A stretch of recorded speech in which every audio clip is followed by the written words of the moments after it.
크리스찬의 쉿 콰이어트 타임.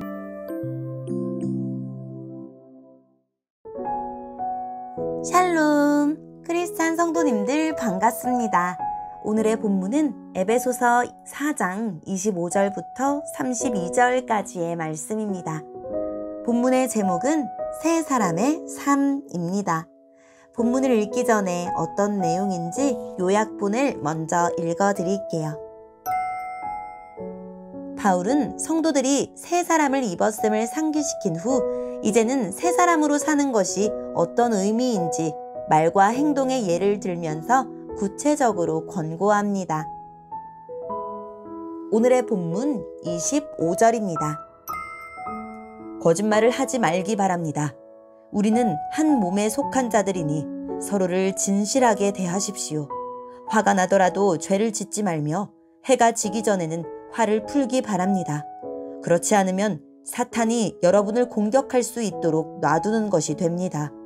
도둑질하는 사람이 있으면 도둑질을 그만두고 새로운 마음으로 일을 시작하십시오. 그 손으로 열심히 일하여 오히려 어려운 사람을 도우며 살아가십시오. 말을 하려거든 남의 험담을 하지 말고 다른 사람을 칭찬하는 유익한 말을 하십시오. 여러분의 말을 듣는 사람들이 도움을 받을 것입니다. 하나님의 성령을 슬프게 하지 마십시오.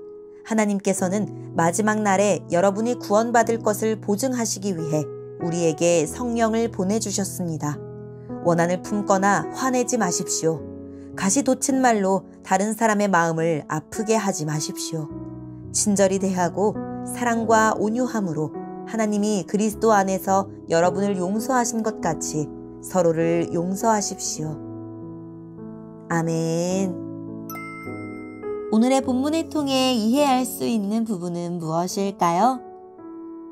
예수님을 믿는 우리는 한 몸을 이룹니다.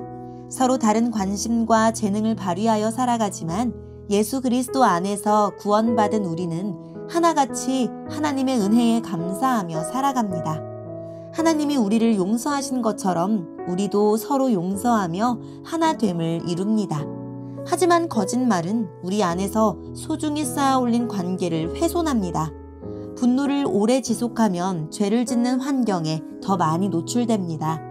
도둑질은 어떠한가요? 나만 중요하고 타인에 대한 배려를 상실한 이기적인 행동이기에 하나님 백성에게 치명적입니다. 상대방이 애써서 만든 결과물을 내가 한 것처럼 말하는 일들이 많아지면 공동체는 동력을 잃습니다. 하나님은 우리끼리 서로 미워하고 다투는 모습을 보시면 무척 속상해 하십니다. 서로 친절하게 서로 마음을 쓰면서 나의 말 한마디와 행동 하나가 상대방에게 선물이 되게 합시다. 오늘의 본문을 통해 알 수 있는 우리 하나님은 어떤 분일까요?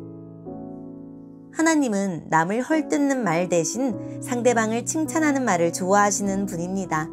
하나됨을 이루지 못하게 하고 오히려 오해와 불신의 벽을 세우게 하는 말은 이제 그만 멈추고 이웃과 친구를 일으켜 세우고 힘과 용기를 주는 말을 사용합시다. 오늘의 본문을 통해 우리에게 주시는 교훈은 무엇일까요? 그리스도인의 삶은 혼자 신앙생활을 잘하는 것이 아니라 이웃과 더불어 하나됨을 이루어가는 것입니다. 그러려면 거짓말 대신 참말을 하고 험담 대신 덕담을 하고 도둑질 대신 도움을 주고 악의를 버리고 선의로 대해야 합니다. 매사에 예수님이라면 어떻게 하셨을까를 항상 고민합시다. 세 사람을 입는 것은 도둑질하지 않는 것입니다. 남의 손해가 내 이득이 되는 구조 악에 동참하지 않는 것입니다. 마땅히 내야 하는 세금을 내고 임금을 제대로 지불하고 내 것이 아닌 유무형의 재산에 손대지 않는 것입니다. 땀 흘리지 않고 거두는 수입을 우러르는 이 시대에 자기 손으로 수고해서 얻은 소득으로 나누고 구제하며 사는 것입니다. 온전한 사람이 없고 완전한 관계도 없으니 때로는 서운하고 분이 날 때도 있습니다. 그러나 그것이 죄의 행동으로 발전하지 않도록 다스리고 지혜롭게 풀어냅시다. 오늘의 본문을 통해 각자에게 주시는 성령 하나님의 음성에 귀를 기울이며 살아계신 하나님, 공동체의 하나됨을 깨트리는 악한 행동이나 말이나 생각이 제 안에 남아있지 않도록 저를 도와주세요 라고 기도하고 오늘도 말씀을 붙들고 승리하는 하루를 보냅시다. 여기까지 크리스찬의 quiet time 이었습니다.